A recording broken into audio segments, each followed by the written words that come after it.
Now, if we are response officers and we are being penalized to do courier service, this is very contradicting to our contractual agreement, and it is wrong.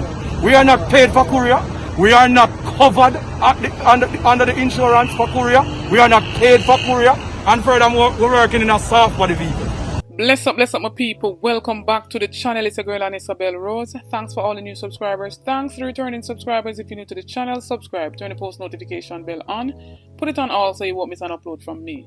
On the road to 20k, help me to get there, my people. So in this one, my people, Government Minister Darrell Vaz in a legal roadblock between Digicel and Flow, as well as KingAlarm workers stage big protests over overtime pay. Stay tuned for the details at hand. Don't forget to like, share, and subscribe to the channel. Run go to my other platform at Bell Road Short Media. Subscribe over there. Get that channel to 1k for me, please and thanks.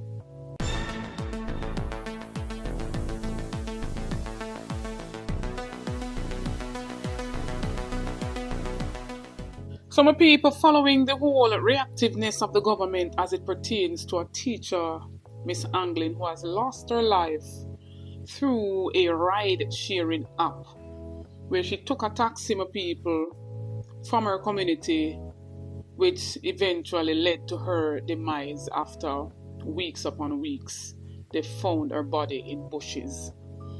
And so we're seeing the government basically come out, my people, saying that it's a whole national threat, basically, and said that they would have banned specifically Darrell Vaz, who is the Minister of Transport and Telecommunications, that he would make the move, no arguments, to ban all ride-hailing apps for a period of 12 months.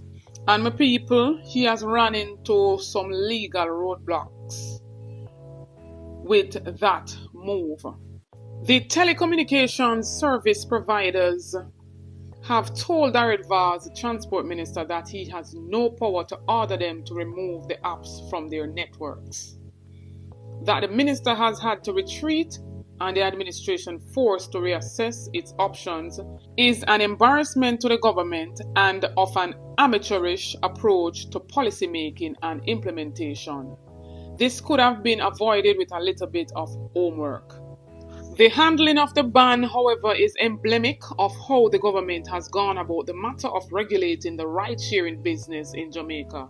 Reactive, with insufficient thought, too little focus, and of even less clarity.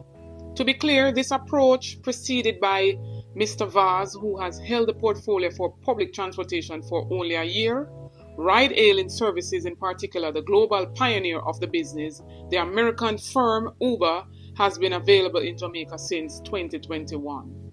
That was 3 years after the company signaled its intention to come to the island, and the then Transport Minister Robert Montague told domestic taxi operators that they would have to up their game. With ride-sharing operations, anyone with a vehicle can offer rides to passengers once they sign up with the service provider. The commuter requests the service via an app, gets the name and the description of the driver ahead of pickup, and pays for the ride online via a pre-registered debit or credit card. However, in Jamaica, all public passenger operators and drivers are supposed to register with the industry's regulator, which is the Transport Authority. Their vehicles have to be specifically licensed. This places the bulk of the rideshare operators in a grey area, which has for several years spawned debate over how the business should be regulated. Although in his parliamentary announcement, Vaz couched his ban as recommendation, he had in fact written to the telecoms providers, Cable and Wireless, namely Flow and Digicel, directing them to, with immediate effect, restrict access to all ride-hailing applications via its network.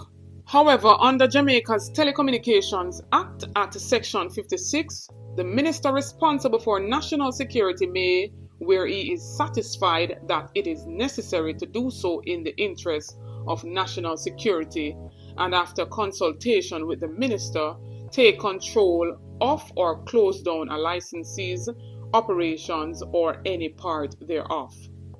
The implication of this is that despite Mr. Vaz also having responsibility for telecommunications, the right of action in directing the removal of the apps from telecommunications network would rest with the National Security Minister, Horace Chang. Vaz stated that one of the telecommunications firms responded to his letter, and that was nearly a week after his directive. However, Minister disclosed that in discussions both have indicated an unwillingness to block the apps on the basis that there is no legislation in place. He quoted, "I feel very strongly that any minister of government who sees or deems an issue as a national security risk, that legislation should be in place, and it should be clear and definitive that it is an instruction and an order, not a request." And so the Transport Authority is to accelerate its efforts at creating a credible regulatory framework in which the ride-sharing entities can operate. So right there and then, my people, you see that Digicel and Flow basically using the law at him, because it couldn't be that because one person lost her life, you're going to ban all ride-sharing apps or all ride-sharing companies because of the death of one person, when even with the regular taxis, some of the operators have been, dirtying people just the same. So it couldn't be that this one person would make the good suffer for the bad at the end of the day. And some people, he deem it as a national security risk. And the call doesn't lies with him. It lies with the Minister of Security, which would have been Horace Chang. And so Digicel and Flow using legality on him. And so they're not gonna, because of his directives, run to remove all ride-hailing apps. It's not his call, my people. And some want to know, when they take up certain portfolios, aren't they given a job description, so to speak, to know what and what they can do? Or do they even read the Constitution to know how to govern the land with the portfolio that they have? That's a big question right there, my people. So we're seeing the telecommunications calling Vaz out, basically saying that they're reactive. And if he had done his homework, he would have known that it's not his call. Talk up, my people, tell me what you think about this. And so, the ultimate decision lies between the Transport Authority and the JCF to get the people them to be safe. They have to put things in place so they can track and know all operators, whether it be of a regular PPV or it be of a ride-hailing app. There must be a system where every one of them must adhere to, and if someone takes a taxi, them have a privilege to even get that license plate number and everything about the driver.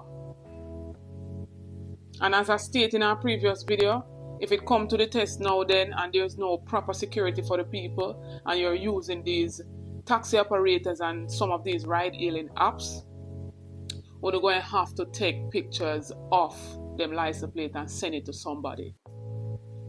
Because the government has to do more than just to ban all apps or all companies for 12 months. Tell me if you don't agree, yes or no, my people. Moving right along, we're seeing the KingAlarm workers, some of them, my people, run out today on a big protest against the whole administration of KingAlarm and, what their job description entails, and even the injustices that has been meted out to them, as well as them not getting paid for overtime. So I want to listen to some of the workers, and then we have one of the hierarchy persons from the KingAlarm responding to what the protest was about. Not insure to pick up money, we are getting paid as a courier, we're getting paid as a response officers. Right? We are starting at 7 o'clock. And we are driving from 7 o'clock the next morning right through. We are doing over 120 signal per night. We're not getting paid for overtime. We're not getting paid for overtime. Okay, it depends on the zone we work. We get dispatched to alarms, to check premises. We are dispatched to fire alarm. We are dispatched to sick. We are dispatched to tracking. Everything. So we are firefighter. We are counselor.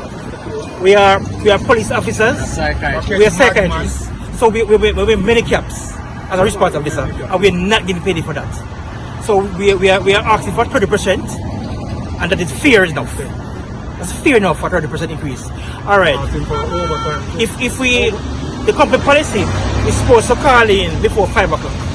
Suppose we're on the road and emergency take us, and we call in. They deduct 2 days pay from our salary for that. For calling late. I didn't call in. 2 days pay. In our salary. Right? In our salary without our permission, consent. Mr. Azar decided to draw 1,000 from our salary towards L card. Without asking us about it. Without our permission. They don't see your pay. Right? Just did it from our salary. Right? So we are out here because we need some riches for these things. These things cannot happen. I have an experience about a week and a half ago. They called my team and asked my team to pick up some money. I said to my commander, I can't pick up any money because I'm not a courier team. They are saying that the courier comes with the work. Now I know for a fact that I am not covered to pick up money. 2 persons work on the courier team. Now if you pick up a money and you go back in that soft body vehicle with the money, if you get a signal and a location, both persons, they are saying it is mandatory that 2 persons have to check the compound. Now if we are response officers and we are being penalized to do courier service, this is very contradicting to our contractual agreement, and it is wrong. We are not paid for courier. We are not covered under the insurance for courier. We are not paid for courier, and furthermore, we're working in a soft body vehicle. So it is unfair to us. We have a right as employees, and our rights need to be recognized. Alright, so I'm Burke. I'm the General Manager responsible for operations at KingAlarm Services. Alright, so on the matter of wages, to start here, let us be very clear. KingAlarm has over 5,000 security officers along with other employees. And no one here at KingAlarm is paid below the minimum wage. Right? As it relates to the category of response officers / security officers, the category in which category of persons protesting now are the response officers, and effective June 1 the wages went up, and prior to June 1, even without a wage increase, none of them would have been below the minimum wage. Right?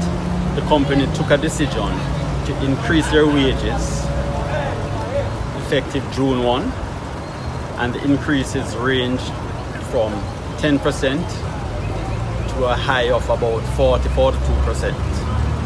Right? So we're a bit surprised by their action this morning. As it relates to the allegation or the claim from them about being asked to do cash in transit assignments in soft skin vehicles, that again has to be put in perspective. We have a fleet of armored vehicles that are used for cash in transit assignments. That said, I'm not going to say there may not be the one-off occasion where a soft skin vehicle is used to pick up an assignment. But for the major part of our operations, we use our armored units. We just imported a number of units recently as well. Okay, so in terms of they would have also stated that they are being asked to waive their years of work. If they are being transferred, they would have been asked to waive those previous years. So it is like starting from scratch. What would you say to that? I have no knowledge of that. Again, if somebody is able to substantiate their claim, we are prepared to review the situation, but currently as I speak with you, I am not aware of that situation.